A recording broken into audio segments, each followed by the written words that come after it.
प्रणाम, नमस्कार। बहुत स्वागत है आपका उस कार्यक्रम में जिसका नाम है हे प्रभु आनंद दाता। और इसके एक और नए एपिसोड में, यानी ये कार्यक्रम आप पहली बार देख रहे हैं, इसमें आपका स्वागत है। और भिंड से गीता परमार जी हैं, वरिष्ठ नागरिक हैं। उन्होंने एक बड़ा ही मन को छूने वाला एक संदेश भेजकर हमसे, विद्वान वक्ता जो हमारे साथ इस कार्यक्रम में रहते हैं, हमारे डॉक्टर साहब सुरेंद्र बिहारी गोस्वामी जी, उनके सामने उन्होंने कहा है कि शरद जी आप इसको रखिए और मुझे बताइए। इन्होंने प्रश्न ये किया है, जानना ये चाहा है कि जीवन में बड़ेपन का भाव कब और कैसे आता है। क्या ये घटना प्रधान होता है? ईश्वर ना करे लेकिन वो क्षण तो आता है कि पिता का या माता का साया हटता है और एक क्षण में एक खिलंदड़ा सा किशोर या युवक महसूस करता है कि दोनों छोटे भाई बहनों को पढ़ाना है, आगे बढ़ाना है। और अचानक वो मुस्कुराने वाला, पतंग उड़ाने वाला 15-16 साल का किशोर किसी चाय की दुकान में या अपने ताऊ से या अपने रिश्तेदारों से कहता मेरी कहीं नौकरी लग सकती है, गुड़िया को पढ़ाना है, मैं तो पढ़ाई बीच में रोक दूंगा। तो ये बड़ापन घटना प्रधान होता है या व्यक्ति अनुभवों से सीख कर बड़ा होता है? और कई लोग, इन्होंने ये भी कहा कि मैंने अपने कुटुंब में देखा है कि वो बड़े ही नहीं हो पाए, हर दृष्टि से बड़े नहीं हो पाए, और जहाँ थे वहीं अटक कर रह गए। जिस जिद में थे उसी जिद में अटके हैं, जिस गुस्से में थे उसी गुस्से में अटके हैं, जिस अतृप्ति में अटके थे उसी अतृप्ति में अटके हैं। तो बड़े होने का इनका बड़ा वृहद अर्थ है। बड़े होने का इनका मतलब है कि एक ऐसा बड़ापन जो बरगद की छाया की तरह सबको शीतलता दे।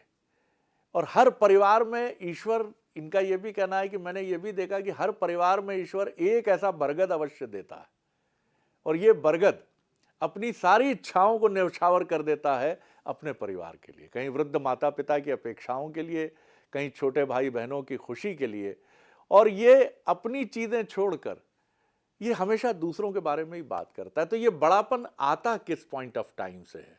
क्या कुछ लोगों के भीतर ये नैसर्गिक होता है या ये घटना प्रधान होता है? मूल रूप से इन्होंने ये जानना चाहा। तो चलिए गीता जी, बहुत सुंदर आपकी व्याख्या है, इसको हम लेकर चलते हैं हमारे विद्वान वक्ता, भगवत गीता के अध्येता, मानस मर्मज्ञ प्रोफेसर डॉक्टर सुरेंद्र बिहारी गोस्वामी जी के समक्ष। प्रणाम कर रहा हूँ डॉक्टर साहब जी।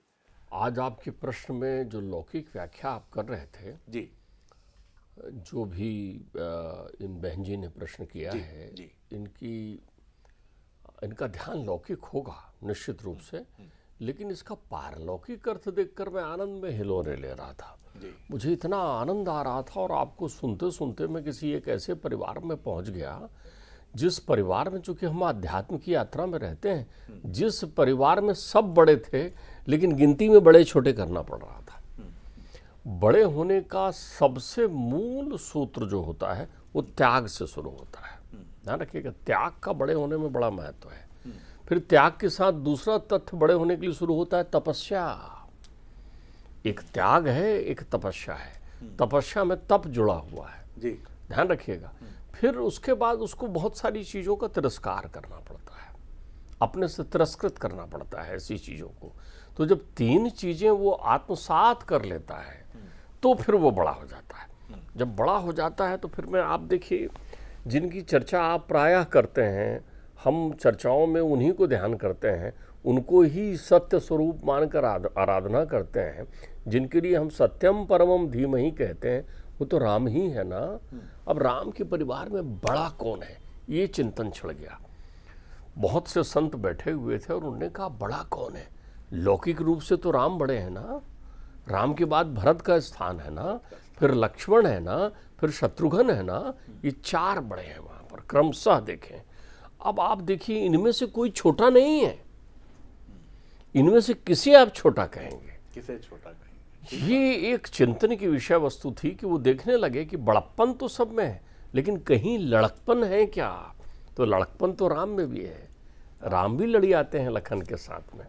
वो भी बैठकर उन किष्किंधा की गुफाओं में बैठ करके लक्ष्मण के साथ अपने अंतरंग प्रेम की बातें बताते हैं। वो भी जो है उपवन में सीता को देख करके धीरे से मुस्कुराते हुए लक्ष्मण से, कनखियों से अपनी बात करते हैं। वो भी ये बताते हैं कि मेरे अंतर्मन में प्रेम उत्पन्न हो रहा है, ये आज ऐसा कैसे हो रहा है मेरा बहुत मन। सुंदर, तो ये लड़कपन है ना, बड़े भाई में लड़कपन भी है, ये ध्यान रखिएगा। तो लड़कपन खोता नहीं है, लड़कपन खोता नहीं है। तो फिर त्याग किसका करते हैं? त्याग स्वार्थ का करते हैं।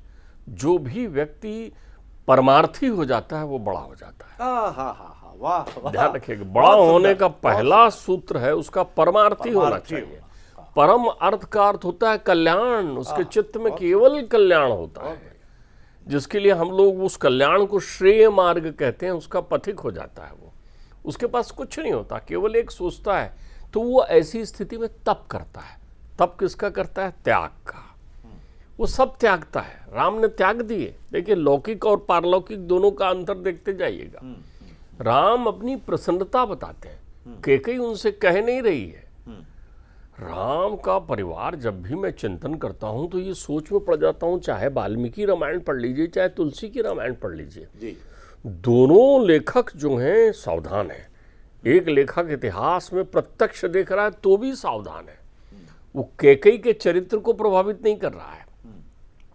कैकेयी के चरित्र पर प्रतिकूल टिप्पणी भरत से ही करा रहा है, राम से नहीं। भरत कह रहे हैं कि मैं मर गया होता तो कितना अच्छा होता, तुझ कुलकलंकी का पुत्र होने का मुझे ये दुर्भाग्य नहीं झेलना पड़ता। भरत कह रहे हैं, ध्यान रखना, राम नहीं कह रहे हैं।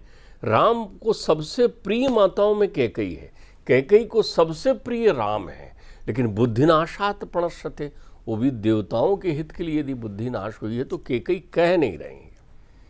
कैकेयी केवल ये कह रही हैं कि बेटा वो 2 वर मांगने थे मुझे, तो मैंने तेरे पिता से 2 वर मांग लिए। बोले तो अच्छा किया माँ, क्या वर मांगा है?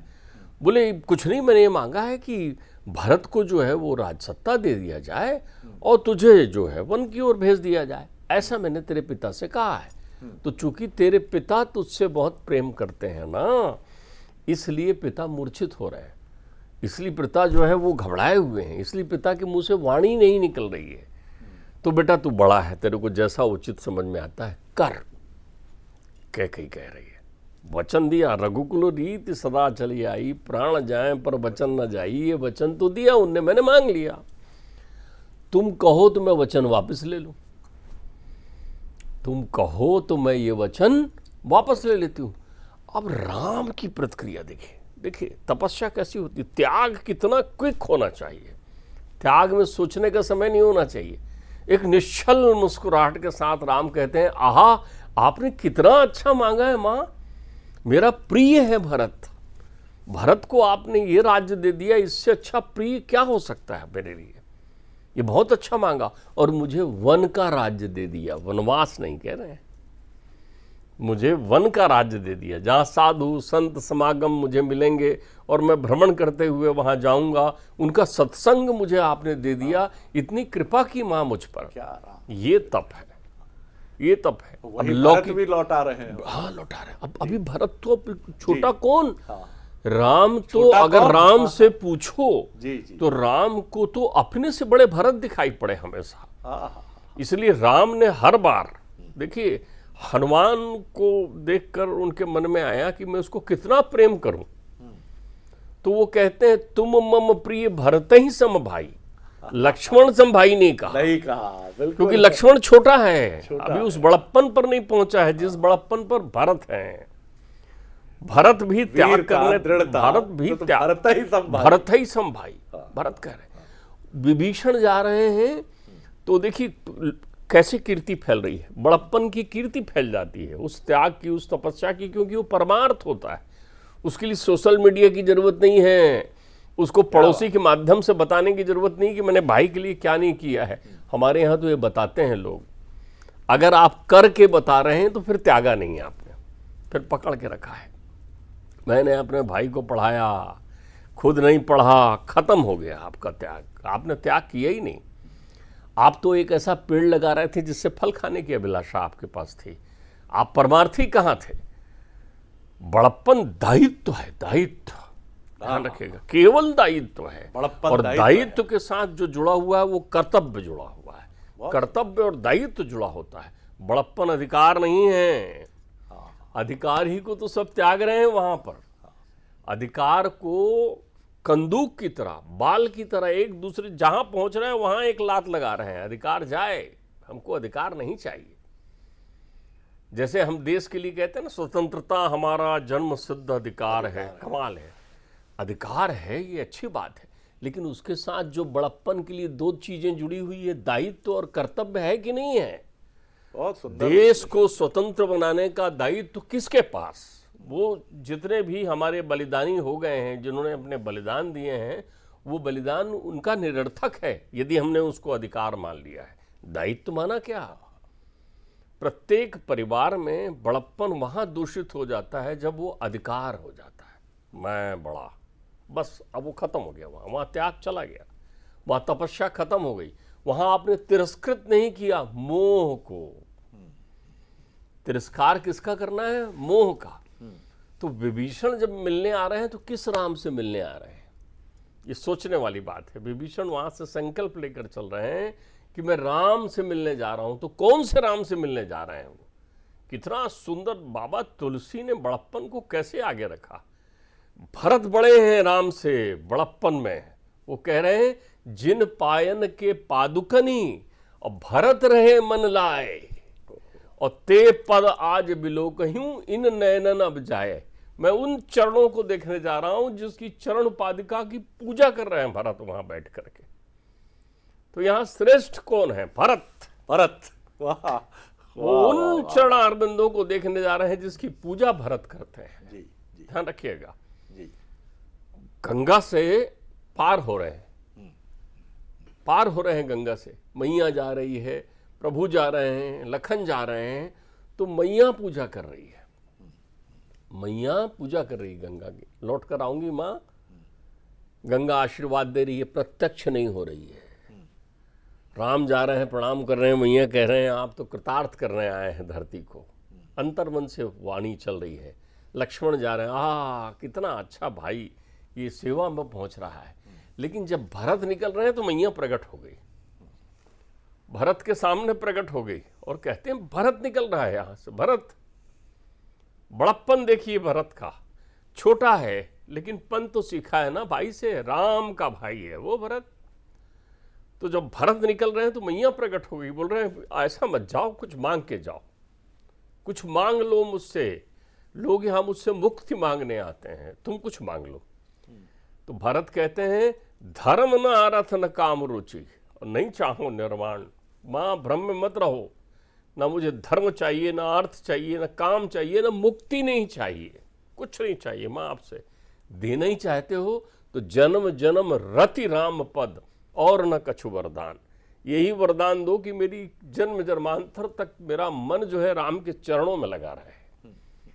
मैया ने दिया ना, तो चरण पादुका लेकर ही आए ना कि ले इसको रख। उन्होंने उनसे मांगा था कि मुझे वो पादुका दे दें, क्योंकि वो जानते थे रघुकुल रीति सदा चली आई, भाई मानेंगे नहीं, जाएंगे।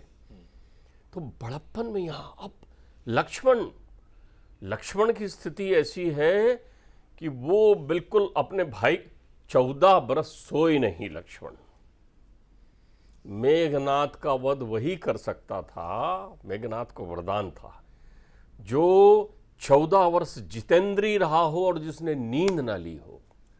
माया तम है ना, तो जिसने माया को देखा हो, तम को उस घोर घने अंधेरी रात्रि में बैठकर साधना कर रहे हैं कि न जाने मेरे भाई किस पल मुझसे कोई चीज आवाज लगा दे। धनुष बाण लिए हुए खड़े, सोते नहीं थे वे, कोई प्रसंग नहीं है कि लक्ष्मण सोए। 14 बरस नहीं सोए, तब मारा है मेघनाथ को उन्होंने। मेघनाथ जितेंद्री थे, इंद्रजीत थे, वो इंद्रियों को जीत लेने वाले थे मेघनाथ।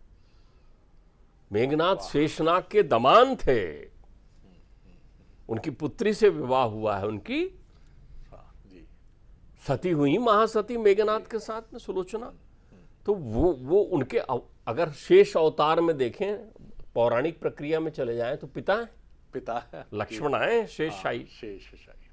तो न वहां सोते हैं, जब नारायण सोते हैं तब भी शेष जागते हैं, तो यहां कैसे सो सकते हैं जब परमात्मा जग रहे हैं? ये लक्ष्मण है। आप देखिए एक पल नहीं सो रहे, भाई के लिए सामने खड़े हैं, जब भी कुछ आता है तो सामने आ जाते हैं, सामने मैं जाऊंगा युद्ध करने, मैं देखूंगा इधर, हर प्रक्रिया में सामने, और तो और दुख में भी सामने है, सुख में भी सामने हैं। सुख की प्रक्रिया में तो वो विलुप्त हैं, लेकिन जब दुख की प्रक्रिया आ रही है सामने, आप देखिए सब भाइयों में चयन करते हैं वाल्मीकि रामायण में कि सीता को वन छोड़ने कौन जाए, सीता को वन में छोड़ने के लिए कौन जाए। तो वो चयन लक्ष्मण का ही करते हैं, क्योंकि भरत नहीं जाएंगे, शत्रुघ्न नहीं जाएंगे, वो नहीं जाएंगे माता को छोड़ने के लिए, उन्हें मालूम है, इसलिए वो ऐसा आदेश नहीं देते जिसकी मनाही हो जाए। लेकिन लक्ष्मण तो सुनेंगे और जाएंगे, भैया ने कहा है तो करना है। परमार्थ का अटल प्रकाश इतना गहरा हो जाता है उस घर में, जहां सब लोग यंत्रवत बंधे हुए उस प्रकाश के नीचे शीतल छांव की अनुभूति करते हैं। वो होता है बड़प्पन। डॉक्टर साहब क्या बात है। बट वृक्ष की तरफ फैला हुआ वो परमार्थ घर में स्पंदन करता है, वहां कोई उंगली नहीं उठाता, वहां कोई भेद नहीं देता, कोई भेद नहीं देखता, अद्वैत होता है वो बड़प्पन। अब तो परिवार छोटे रह गए हैं साहब, 2-1 लोग होते हैं घर में। मैं उस बड़प्पन की प्रक्रिया कर रहा हूं जिस परिवार में कितने लोग थे। कृष्ण के परिवार में तो कृष्ण की 16,108 रानियां थी ना, तब भी तो सच्चाए रहते थे बलदाऊ जी के सामने। बलदाऊ जी जब सामने आते थे तो कृष्ण जी बिल्कुल सच्चाए हुए लज्जावान किशोर बन जाते थे। रुक्मणी का हरण करने गए हैं, रुक्मणी को लेने गए हैं रथ में, तो बलदाऊ जी को बताया नहीं, खबर नहीं की, चुपचाप गए, भैया को मालूम ना चले।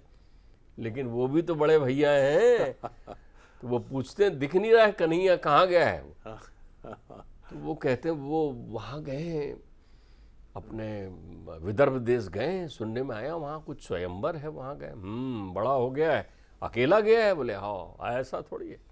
वो अपने साथ चतुरंगनी सेना लेकर पीछे से पहुँचते हैं, और जब भाई वहाँ रुक्मणी मंगल करते हैं, मंदिर से मैया रुक्मणी को लेते हैं, तो सामने पाते हैं विशाल सेना के साथ बलदाऊ जी, जो सारे लोगों को, राजाओं को रोककर पराजित करते हैं। ये बलदाऊ जी है। एक प्रसंग नहीं है प्रतिलोमता का वहाँ। जहाँ बड़प्पन होता है वहाँ देवरानी जेठानी बहनों की तरह रहते हैं, ठीक है, माँ बेटी की तरह रहते हैं, बड़ा भाई पिता की तरह होता है, ध्यान रख लेना। एक पिता से उसके बहिरंग आचरण में आप देख सकते हैं कि बड़ा बेटे को ज़्यादा लाड़ कर रहे हैं, छोटे बेटे को, लेकिन कभी पिता के अंतर्मन में जाके तो पूछो, वो कमज़ोर के प्रति अपनी ध्यान धारणा रखेगा, जो कमज़ोर है उसको देखेगा, उसको जा करके। एक पिता होता है, तो बड़ा भाई पिता की तरह होता है। तो आप देखिए, अब राम का बड़प्पन देखिए, लक्ष्मण को मूर्छा लगी, शक्ति किया है, शक्ति का प्रहार किया है मेघनाथ ने, लक्ष्मण पड़े धराशायी, राम के पास लाते हैं, बेहाल हो जाते हैं राम। वो कहते हैं उठ भाई उठ, मुझे सीता नहीं चाहिए, मुझे सीता नहीं चाहिए, मुझे राज्य भी नहीं चाहिए अयोध्या का, मुझे त्रिलोक का कोई सुख नहीं चाहिए, तू उठ जा भाई, मुझे केवल तुम चाहिए, तुम। सुत बितनार कुटुंब परिवारा, और मिलई जाई सब 12 और उठाओ तात बोलो कछु बाता, और फिर ना मिले सहोदर भ्राता। कहाँ खोए हुए इस बड़प्पन को स्मृत कर, तिरस्कृत कर रहे हैं संसार को, त्रिलोक को छोड़ रहे हैं। जो लोग लड़ते हैं आपस में भाई बहन, वो ध्यान रख लिया करो कि किसके लिए लड़ रहे हो संसार में, कौन सी प्रक्रियाएं हैं तुम्हारे पास इस नश्वर संपत्ति के लिए। भाई बहन, भाई भाइयों के बीच कोई मान सम्मान नहीं होता, एक ही मान होता है कुल का। देखो तो कैसे महतारी ने बर्तन मांझ कर पाला। देखो आदमी कब बड़प्पन आ जाता है, अध्यात्म का बड़प्पन देखिए। सेवा कर रही है महतारी, साधु संतों के यहाँ रसोई बना रही है, बर्तन मांझ रही है, सेवा कर रही है, वैधव्य योग को प्राप्त हो गई है, अकेला लड़का है, अकेला। ये दायित्व माता पिता का भी है कि बड़प्पन कैसे विकसित करें। इकलौता पुत्र है, 5 बरस का है, ध्यान रखिएगा। गोदोहन करने गई तो सांप ने काट लिया, माँ भी चली गई, लेकिन माँ की शिक्षा नहीं गई ना। तो साधु संतों के पास जाकर वो कहते हैं मुझे बताओ परमात्मा कैसे मिलेंगे, मैं वो ध्यान करूंगा। और ऐसा ध्यान करते हैं कि नारद हो जाते हैं। नारद जी अपनी महतारी से शिक्षा लेकर पहुंचे। ध्यान करना है, बड़प्पन प्राप्त। बड़प्पन किसी भी दिशा का हो सकता है, पारिवारिक ही नहीं, संसार के लिए बड़े बनना सबसे बड़ा बड़प्पन है। और संसार के लिए तब आप बड़े हो जाते हो जब सब स्वार्थ छोड़कर संसार के लोग, सर्वभूत हितरता, उनकी सेवा में लग जाते हो। तो क्या तुम लगे वहां, उस सेवा में रहे तुम वहां? बहुत सुंदर, आप यादों के गलियारे में ले गए। मैं डॉक्टर साहब शुरू से, पिताजी सरकारी सेवा में रहे तो सरकारी घरों में रहने का एक बड़ा लंबा समय रहा। मैं देखता था कि ये 80 के दशक की बात है, बहुत छोटे थे हम, लेकिन लता मंगेशकर का जिक्र होता था कि उन्होंने विवाह इसलिए नहीं किया कि छोटे भाई बहनों का पालन करना होता था।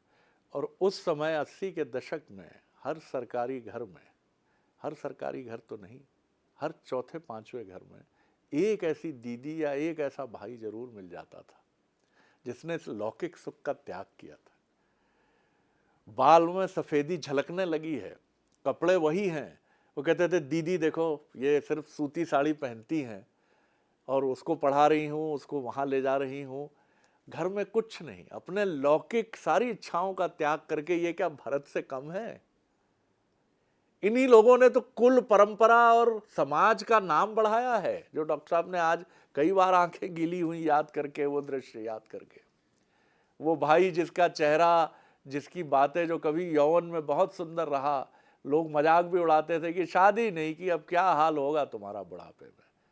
लेकिन वो अपने लौकिक सुख को छोड़कर एक अलौकिक सुख से कहता था, छोटा डॉक्टर है, बड़ा चेन्नई में कंपनी में लग गया है, दोनों बहनों की शादी हो गई है, और फिर भरी आंखों से माता पिता की दीवार पर टंगी फोटो की तरफ देख लेता था। आप देखिए शरद जी, आपकी चर्चा आज भावपूर्ण है, भावपूर्ण है। तो मैं इस चर्चा में जब खो रहा हूँ, मैं तो हर प्रेरणा सनातन से लेता, सनातन से। बिल्कुल देखिए ये हमारी कुल परंपराएं हैं, ये हमारे पुरोधाएं हैं, ये हमारे मार्गदर्शक है।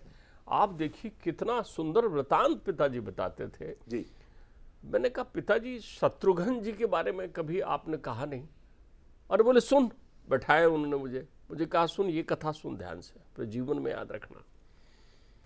राम गए वनवास, लक्ष्मण गए उनकी सेवा में, नंदीग्राम में बैठे हुए हैं भरत जी, परिवार का त्याग करके। भाई किसी के यहाँ कोई संतानें नहीं है, ऐसा नहीं कि भैया लौट कर आएंगे तो मैं परिचय कराऊंगा, ये आपके भतीजे दो।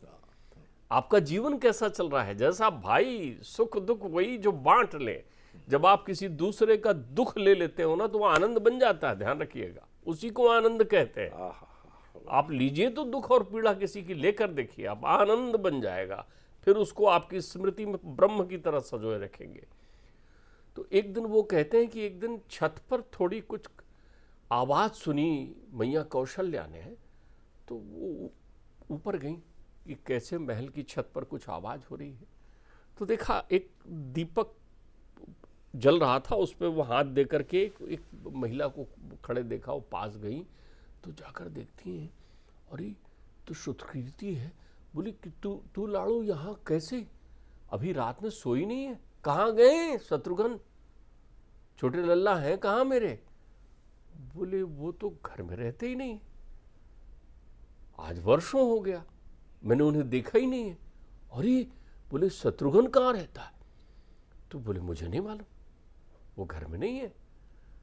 तो दूसरे दिन मैया ने भोर होते ही शत्रुघ्न का स्मरण किया, बुलाया उसे, वो आया। बोले माता जी बताइए सेवा। उनकी तरफ देखा, उनके भी जटाजूट बढ़े हुए थे, वो भी वैसे ही वस्त्र पहने हुए खड़े थे। उनने कहा बेटा तू रात में महल में नहीं रहता, कहाँ रहता है तू? तो थोड़ा संकोच में हुए वो। उनसे बोले बता। बोले मेरे बड़े भाई घर से दूर उस नंद गांव में भूमि में गड्ढा करके सोते हैं, तो मैं कैसे पलंग में सो सकता हूँ? तो मैं उनसे हटकर कुछ दूर पर कुछ गांव, एक गांव का नाम लिया उन्होंने, वहां पर मैंने भी एक गड्ढा खोद रखा है, माँ मैं वहीं सोता हूँ रात में। दिन में अपनी प्रजा के कार्यों का, दायित्वों का, भैया के आदेश का पालन करता हूँ, रात्रि विश्राम के लिए वहां जाता हूँ, महल में प्रवेश नहीं करता। क्यों? भैया आएंगे तब उनके साथ प्रवेश करूंगा। ये जो अपनत्व है, बड़प्पन तब सफल है जब आपके परिवार में सारे लोग बड़े हो जाएं, तभी बड़प्पन सफल होता है। नमन डॉक्टर साहब। जब तक के बड़प्पन का वो अर्थ नहीं, अगर स्वार्थी लंपट लोग तैयार हो गए आपके परिवार में तो आप उनको दोष मत दीजिए, आपकी व्यवस्था में कमी रह गई। एक ही बात पे अटक गया कि दुख को ऐसा आत्मसात करोगे ना तो आनंद हो जाएगा। भगत सिंह फांसी के फंदे को जब चूमते होंगे और कहते होंगे कि मेरी शादी तो इससे हुई है, मृत्यु से। तो वो दुख कहाँ है वहां, वो तो आनंद है, आनंद बन गया, वो तो आनंद बन गया। और राम के परिवार में, प्रभु श्री राम के परिवार में हर व्यक्ति ने अपना आनंद ढूंढ लिया। 14 बरस कोई कम समय होता है? एक दिन नहीं बीतता संकट का, पीड़ा का, लेकिन 14 बरस तप कर रहा है राम का परिवार, प्रभु श्री राम का परिवार। शत्रुघ्न गांव में जाकर गड्ढा खोद के वहां उसकी परिकल्पना करके कि मेरा भाई कितनी पीड़ा में है। कैसा जीवन है हमारा, अगर हम सोचें। संपत्ति विवाद में भाई भाई के पीछे पड़ा है, लठ लेके पीछे दौड़ रहे हैं, कितने विवाद होते हैं, एक दूसरे को विवाह में देख के मुंह फेर लेते हैं। क्या हम किस और ये सब सनातन सम्मत है, जिस सनातन से आप और हम उपजे हैं। इससे अधिक क्या कहा जाए। बड़ा आनंद आया डॉक्टर साहब। और सबसे बड़ी चीज़ मैं फिर याद करूंगा कि दुख को आनंद बनाने की कला ही बड़प्पन है। प्रणाम। अगले एपिसोड में एक और विषय लेकर उपस्थित होंगे।